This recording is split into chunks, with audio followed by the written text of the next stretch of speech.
ये कहानी शुरू होती है साउथ जॉर्डन के दूर दराज रेगिस्तान से और साल होता है सन 1916। ये वह वक्त था जब दुनिया में वर्ल्ड वॉर वन का कहर अपने पीक पर था। यहाँ हमें एक लड़के को दिखाया जाता है जिसका नाम थीब है। उसके पास एक गधा भी है। वह अपने बड़े भाई हुसैन के साथ इसी बीहड़ में रहता है। इनके माँ बाप काफ़ी पहले ही गुजर गए थे। ये दोनों भाई हुवैतात ट्राइब से हैं, जिसे लोग बेदुइन ट्राइब भी कहते हैं। ये एक नोमैडिक अरब ट्राइब है जो कि अरेबियन पेनिनसुला के डेजर्ट रीजन में पाई जाती है। दरअसल नोमैडिक उनको कहा जाता है जिनका कोई एक ठिकाना नहीं होता। ये सालों साल इसी बीहड़ रेगिस्तान में सफ़र करते रहते हैं। इनका असली काम होता है पिलग्रिम्स को उनकी मंजिल तक पहुंचाना, क्योंकि इन्हें रास्तों की अच्छे से जानकारी होती है। इनके पास ऊंट भी होते हैं और एक राइफल भी है। टाइम मिलने पर हुसैन थीप को निशाना लगाना भी सिखाता है। दरअसल वह थीप से बहुत प्यार करता है। उसके माँ बाप के जाने के बाद वही उसका सब कुछ है। यहाँ पर कैंप लगाकर कुछ और भी नोमैडिक शेख्स होते हैं जो रात बिताने के लिए आपस में जुआ खेल रहे होते हैं। उसी रात कैंप में दो लोग और आते हैं। ये दोनों भी मुसाफिर हैं। उनमें से एक शेख होता है और दूसरा एक ब्रिटिश ऑफिसर। इस ब्रिटिश ऑफिसर का नाम एडवर्ड है। दरअसल इन दोनों को अरब रिवोल्ट ग्रुप से मिलना है। जो शेख ब्रिटिश ऑफिसर के साथ होता है वह अपना नाम मर्जी बताता है, जो एडवर्ड को गाइड करके अरब रिवोल्ट ग्रुप के पास ले जा रहा होता है। अब यहाँ पर मर्जी और एडवर्ड की काफ़ी खातिरदारी की जाती है। थीब बार बार एडवर्ड की तरफ देखता है क्योंकि वह बहुत क्यूरियस होता है। अगली सुबह थीब अपने हाथों में आईना पकड़े एडवर्ड की तरफ देख रहा होता है। वह एडवर्ड से पूछता है कि क्या तुम कोई राजकुमार हो, लेकिन एडवर्ड को उसकी लैंग्वेज बिल्कुल भी समझ नहीं आती। यहाँ पर थीब उसकी रखी हुई चीज़ों को उठाकर देखने लगता है। तभी उसकी नज़र पास ही में रखे एक संदूक पर पड़ती है और वह उसे देखने लगता है। अब इससे पहले कि थीब उस संदूक को खोलता, तभी एडवर्ड उस पर चिल्लाता है और उससे संदूक छीन लेता है। थीब डर कर अपने भाई के पास चला जाता है। यहाँ पर हमें पता चलता है कि मर्जी और एडवर्ड को रोमन वेल तक पहुँचना है, जहाँ उन्हें अरब रिवोल्ट के कुछ लोग मिलेंगे। मर्जी के रिक्वेस्ट करने पर शेख मर्जी से कहता है कि हुसैन उन्हें रोमन वेल तक पहुंचा देगा। थीब ये सब चुपचाप सुन रहा होता है। इसके बाद ये तीनों अपने सफ़र के लिए निकल पड़ते हैं। अपने भाई को जाता देख थीब काफ़ी उदास हो जाता है, क्योंकि वह भी अपने भाई के साथ सफ़र पर जाना चाहता था। अब जब वह थोड़ी दूर पहुंचते हैं तो थीब अपने गधे पर बैठकर उनकी तरफ निकल पड़ता है। उसे जाते जाते शाम हो जाती है, लेकिन हुसैन उसे कहीं नहीं दिखता। यहाँ तक आते आते थीब का गधा भी थक चुका होता है। इसलिए थीब उसकी रस्सी छोड़कर वहां से अपने भाई की खोज में निकल पड़ता है। थोड़ी दूर जाकर उसे ऊंट के ताज़ा पैरों के निशान दिखाई देते हैं। अब थोड़ा सफ़र करने के बाद आगे रेगिस्तान ख़त्म हो जाता है और आगे सिर्फ बंजर ज़मीन होती है। यानी कि वह जिन ऊंटों के निशानों को फॉलो करते हुए यहाँ तक पहुँचा था, वो अब दिखना बंद हो गए हैं। चलते चलते अंधेरा होने वाला होता है कि तभी उसकी नज़र दूर जलती हुई आग पर पड़ती है। थीब जब वहाँ पहुँचता है तो वह देखता है कि वहाँ उसका भाई हुसैन और उसके साथी हैं। अगली सुबह मर्जी और एडवर्ड के बीच बहस चल रही होती है कि वे थीब को अपने साथ आगे के सफ़र में ले जाएं या नहीं। अब ये सभी एक वैली से होकर गुजरने लगते हैं और आगे एक जगह रुक जाते हैं, क्योंकि यहाँ पर डाकुओं का खतरा है। लेकिन एडवर्ड को किसी भी हालत में अपनी मंजिल तक जल्द से जल्द पहुंचना है, इसीलिए वह आगे बढ़ने लगता है। रात को यह एक जगह रुक जाते हैं। अगली सुबह ये दोबारा अपना सफ़र शुरू करते हैं। गर्मी से इनका बहुत बुरा हाल होता है, साथ ही सफ़र भी काफ़ी लंबा है। अब काफ़ी दूर चलने के बाद इन्हें 6 लोग ऊंट पर सवार दिखाई देते हैं। उन्हें देखकर ये सब रुक जाते हैं, क्योंकि इन्हें पता है कि यह जगह सेफ नहीं है। ये डाकू भी हो सकते हैं, लेकिन यह ज़्यादा देर तक रुककर अपना टाइम ज़ाया नहीं करना चाहते, इसलिए आगे बढ़ जाते हैं। थोड़ी देर बाद ये सभी रोमन वेल तक पहुंच जाते हैं। दरअसल मर्जी से यहाँ उसके साथी मिलने आने वाले होते हैं, लेकिन इन्हें यहाँ डाकुओं का भी खतरा होता है, इसलिए मर्जी और हुसैन चारों तरफ नज़र रखने लगते हैं। अब यहाँ पर एडवर्ड कुएं से पानी निकालकर अपना मुंह धोने लगता है, लेकिन तभी अचानक वह देखता है कि पानी खून से लाल हो चुका है। जब ये सब कुएं के अंदर देखते हैं तो अंदर 2 लाशें पड़ी होती हैं। इससे ये समझ जाते हैं कि ये डाकुओं का काम है और अभी भी उन पर नज़र रखी जा रही है। इसके बाद ये सभी वहाँ से भागने लगते हैं। थोड़ा आगे जाने के बाद इन्हें कुछ लोग ऊंटों पर आते दिखाई देते हैं, लेकिन यह मर्जी के आदमी नहीं होते, क्योंकि मर्जी उनसे इशारों में सिग्नल मांगता है, लेकिन उसे कोई जवाब नहीं मिलता। यहाँ इन्हें समझ में आ जाता है कि यह लुटेरे हैं और ये सभी वहाँ से भागने लगते हैं। रात को यह एक जगह रुक जाते हैं क्योंकि बाहर काफ़ी तेज़ रेतीला तूफान चल रहा होता है। इसके बाद मर्जी और एडवर्ड के बीच एक बार फिर बहस होने लगती है। एडवर्ड कहता है कि वे अब इन दोनों को अपने साथ नहीं ले जा सकते। मर्जी कहता है कि वह उन्हें ऐसे नहीं छोड़ सकता क्योंकि वह उन्हें अपनी जिम्मेदारी पर यहाँ लाया है। थीब और हुसैन इन दोनों की कोई भी बात नहीं समझते क्योंकि वे दोनों इंग्लिश में बात कर रहे होते हैं। अगली सुबह मर्जी और एडवर्ड वहाँ से निकलने लगते हैं। उनके जाने के बाद हुसैन अपना सामान पैक करना शुरू कर देता है। दरअसल वह भी उनके साथ जाना चाहता है क्योंकि उसे पता है कि एडवर्ड और मर्जी इस बीहड़ में भटक सकते हैं। उन्हें यहाँ की सही जानकारी नहीं है और अगर वे इस रेगिस्तान में रास्ता भटक गए तो प्यास की वजह से मारे जा सकते हैं। और ये दोनों एडवर्ड और मर्जी को फिर से ज्वाइन कर लेते हैं। अब इसके थोड़ी देर बाद यह एक दूसरे कुएं के पास पहुंचते हैं। ये सब बहुत प्यासे होते हैं। जैसे ही एडवर्ड कुएं से पानी निकालकर पीना शुरू करता है तभी एक गोली उसके सीने में आकर लगती है जिससे उसकी वहीं पर ही मौत हो जाती है। गोली की आवाज सुनकर मर्जी और यह दोनों भाई इधर उधर भागने लगते हैं। दरअसल ये वही लुटेरे होते हैं जिनका इन्हें डर था, जो इन्हें फॉलो करते हुए अब यहाँ तक पहुंच चुके हैं। मर्जी जाकर एडवर्ड की बॉडी को खींचने लगता है लेकिन तभी अचानक एक गोली आकर मर्जी के सिर में लगती है जिससे उसकी भी वहीं पर ही मौत हो जाती है। अब यहाँ सिर्फ हुसैन और थीब बचे होते हैं और अब इनका यहाँ से बचकर निकल पाना भी काफ़ी मुश्किल है क्योंकि जहाँ इनके ऊंट खड़े होते हैं वहीं लुटेरे भी खड़े होते हैं और बिना ऊंट के यहाँ से भागना यानी मौत को दावत देना है। ये दोनों भाई भागकर चट्टानों के ऊपर चढ़ जाते हैं और हुसैन वहाँ से उन पर गोलियां चलाता है जिससे 2 डाकू मारे जाते हैं।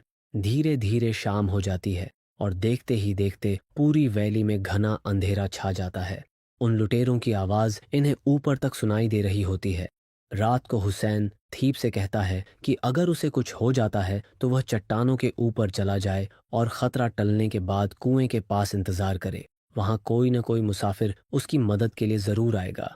दरअसल हुसैन को यह अच्छे से मालूम होता है कि डाकू उसे जिंदा नहीं छोड़ेंगे। साथ ही डाकू उनकी लोकेशन भी जान चुके होते हैं कि वे कहाँ छिपे हैं, इसलिए वह अपने भाई को समझा रहा होता है। तभी अचानक डाकू इनके ऊपर गोलियां चलाने लगते हैं। हुसैन थीप को लेकर वहां से भागने लगता है लेकिन तभी उसे भी गोली लग जाती है जिससे उसकी वहीं पर ही मौत हो जाती है।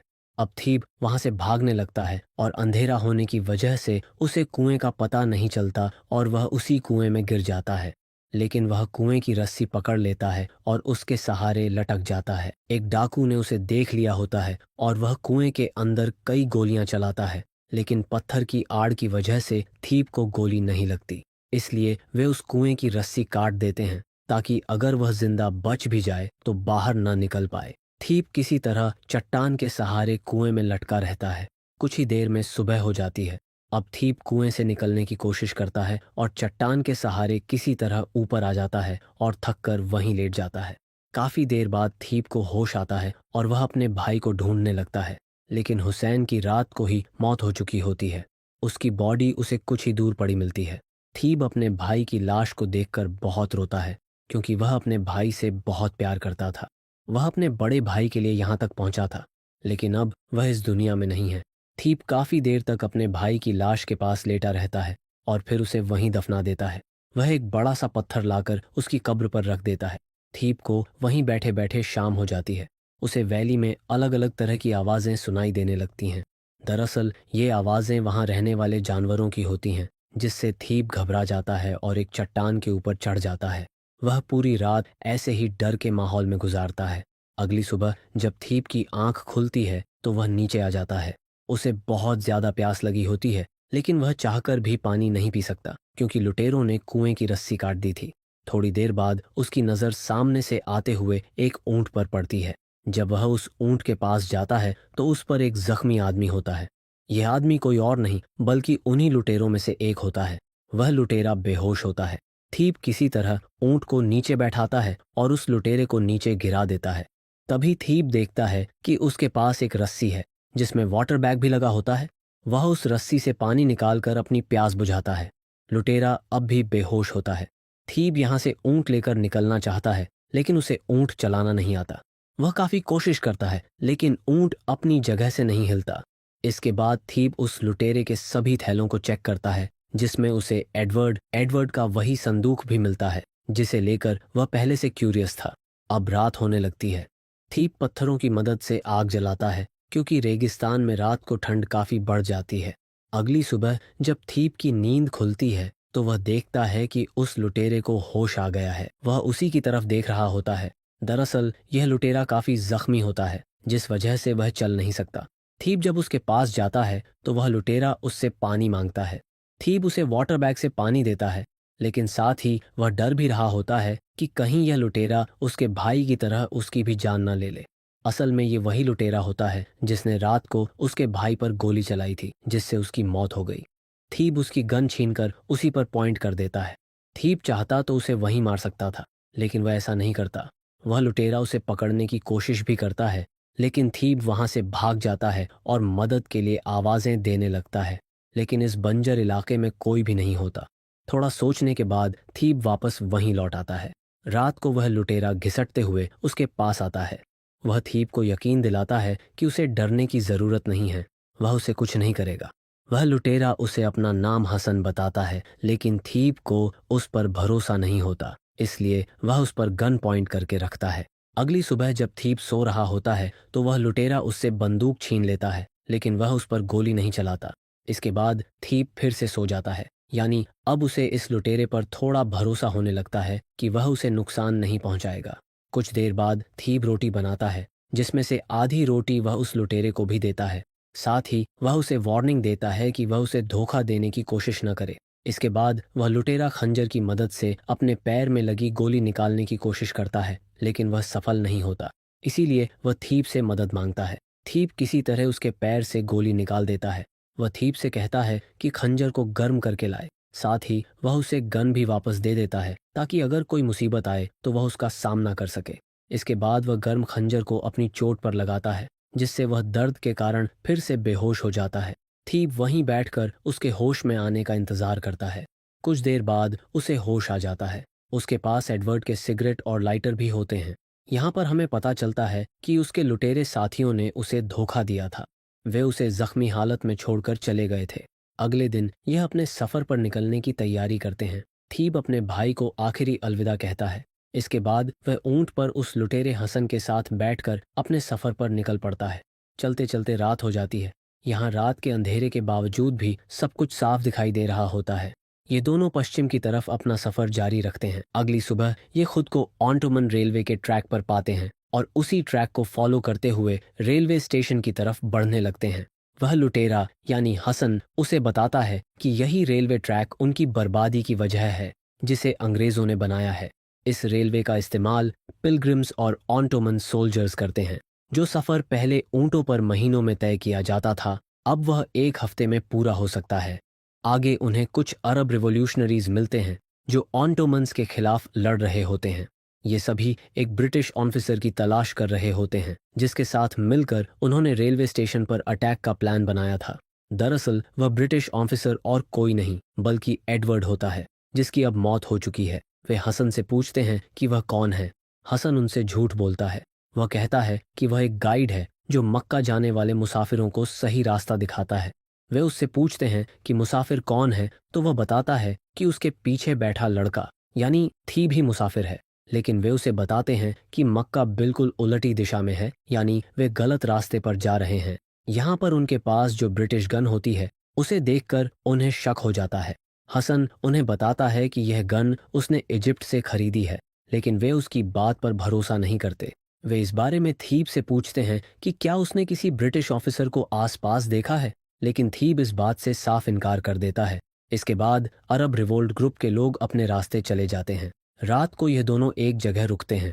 अगली सुबह वे फिर से उसी रेलवे ट्रैक को फॉलो करते हुए आगे बढ़ते हैं। रास्ते में उन्हें कई अरब रिवोल्यूशनरीज की लाशें दिखाई देती हैं। कुछ देर बाद वे रेलवे स्टेशन पहुंच जाते हैं। हसन अपनी गन को ऊंट के थैले में रख देता है और थीप को बाहर इंतजार करने के लिए कहता है। अंदर वह ऑन्टोमन ऑफिसर से मिलने जाता है। थीप भी उसके पीछे जाता है। हसन उस ऑन्टोमन ऑफिसर को कुछ सामान देता है जो कि एडवर्ड का कीमती सामान होता है, जैसे उसकी वॉच, कुछ दस्तावेज और साथ ही वह लकड़ी का बॉक्स, जिसे खोलने के लिए थीप काफी क्यूरियस था। जब वो ऑफिसर उस बॉक्स को खोलता है तो वह देखता है कि अंदर एक डेटोनेटर है, यानी उस बॉक्स में एक तरह का डायनामाइट होता है जिससे रेलवे ट्रैक को उड़ाने का प्लान था। जब ऑफिसर हसन से पूछता है कि ये सारी चीज़ें उसे कहाँ से मिली तो हसन एक बार फिर झूठ बोलता है।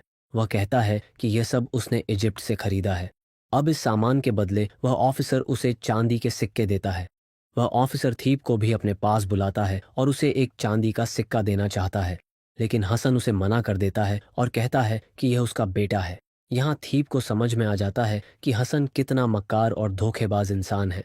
इसके बाद थीप बाहर आकर ऊंट के थैले से गन निकालता है और हसन के बाहर आने का इंतजार करने लगता है। हसन सिक्के गिनते हुए बाहर आता है और जैसे ही वह सामने देखता है, थीप उसकी तरफ बंदूक ताने खड़ा होता है। हसन समझ जाता है कि इस बार उसकी मौत तय है। तभी थीप उस पर गोली चला देता है जिससे हसन की वहीं पर ही मौत हो जाती है। दरअसल थीब अपने भाई की मौत के सदमे से अभी तक उभर नहीं पाया होता, इसलिए वह हसन को मारकर अपने भाई की मौत का बदला ले लेता है। जब ऑफिसर बाहर आता है तो थीब उसे बताता है कि इस आदमी ने उसके भाई को मारा था। इसके बाद ऑफिसर थीब को वहां से जाने के लिए कहता है। थीब ऊंट पर सवार होकर उस बीहड़ रेगिस्तान में निकल पड़ता है। उसे नहीं पता होता कि वह किस दिशा में जाए। वह अपने कैंप भी नहीं लौट सकता क्योंकि वहां अब उसका कोई नहीं बचा है। वह सामने फैले विशाल रेगिस्तान की तरफ देखता है और इसी सीन के साथ इस कहानी का अंत हो जाता है।